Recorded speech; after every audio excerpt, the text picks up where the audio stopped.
And hello and welcome to the latest edition of the DSU Sports Update. I'm Benjamin Bullock, and joining me today is head coach Barbara Burgess of the DSU women's basketball team. Coach, first things first, you guys are coming off a dramatic 77-76 win at home over Howard thanks to Amber Bogart's buzzer beating layup. Give me your overall assessment of the team right now as now we're in the full swing of MEAC play.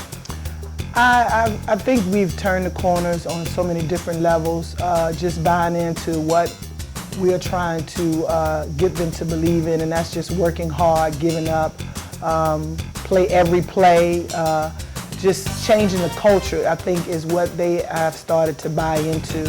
And I think they realized we let one slip with Morgan, and I told them we're back home.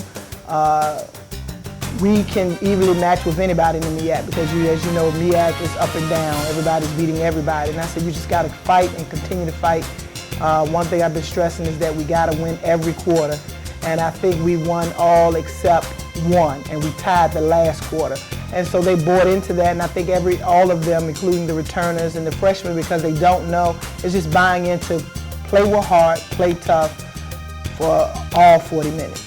Now, speaking of a couple of your freshmen, the main one is Najee Pollard. I mean, she's pretty much exceeded everybody's expectations coming to the season, garnering 5 MEAC Rookie of the Week awards in addition to a Defensive Player of the Week.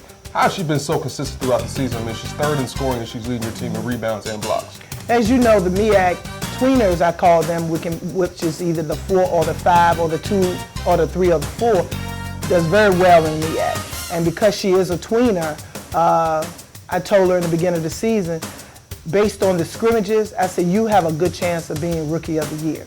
And she said that would be something she would be interested in. And one thing about it, as I was recruiting her, what I see now I didn't see in high school because her team was guard heavy. So they would press, turnover. So what I'm seeing is really what everybody's seeing for the first time. But when I saw her, like I said in the scrimmage, I saw that she can play on this level. And I said with 16 rebounds in a scrimmage, she could very well dominate in the MEAC. And so with that being said, we had that conversation in the beginning, and even from the first game, she was comfortable. She doesn't play with fear, and it's just she's been the most consistent one out of everybody, really. With, you play her out, she can take you to the rack, which you saw the other night. If you play her in, and if you're not that much bigger than her, she has some very great post moves. So I'm really, really pleased with her. And she's definitely, she's very mature for her age. I mean, yes. She can tell she's very locked in. For a freshman, that's really something you can be proud of. Very focused. She says she's here to win. She's here to get her education, and that's the bottom line right there. She was the first one to buy in what we were trying to sell in terms of what we can do to turn this program around. Now that we're in the full swing of MEAC play, what's the one area you need to concentrate on to, by the time when March gets here, you're going to be, okay, we're ready to go to make a run in the MEAC tournament? Just be more consistent on the outside. We have to. We've been getting killed on the boards. We got to do a better job boxing out. And as I was telling them, we need everybody to crash when they shoot.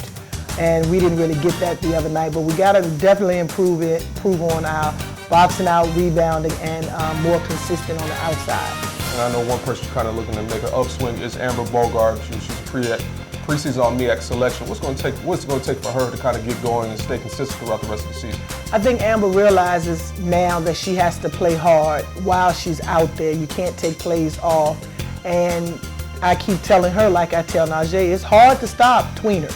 And she is also a tween. I know she came out the other night and hit a 3, and she can do that. And I just keep really reiterating with her that the only person that can stop you is you. And I think she's realizing that now that I got to play.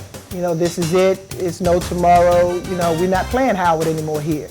So I think the urgency for her has started to make her wake up and realize that I just got to get going and keep the motor running while I'm out there playing and be the captain that I know that she can be. Absolutely. Now, as we come to a close here, you were easily one of the best players in program history. How do you think you will fare against today's competition if you were playing? I think I'll be doing okay. Najee reminds me so much of myself. She's not necessarily an outside shooter, and it's so funny because I remember my sophomore year, I had class and came in practice late, and I asked my players, my teammates, what are y'all doing? They said, Coach trying to find, because the three-point line had just came in for women. And so we were practicing and she didn't know who could do or whatever, and I was like, I probably could do that. And so, you know, it's just, I see so much of myself in Najee, and I just wish her the best. And I think if we were playing side by side, it'd be another Shimmy and myself dominating the MEAC. Well, hopefully, you know, Najee and the rest of the Hornets, hopefully in the future, can do that as well. So the Delaware State women's basketball team will be back in action this weekend on the road against South Carolina State and Savannah State. For the DSU Sports Update, I'm Benjamin Bullock. This is head coach Barbara Burgess of the DSU women's basketball team. And remember, go big, go bold, go Hornets.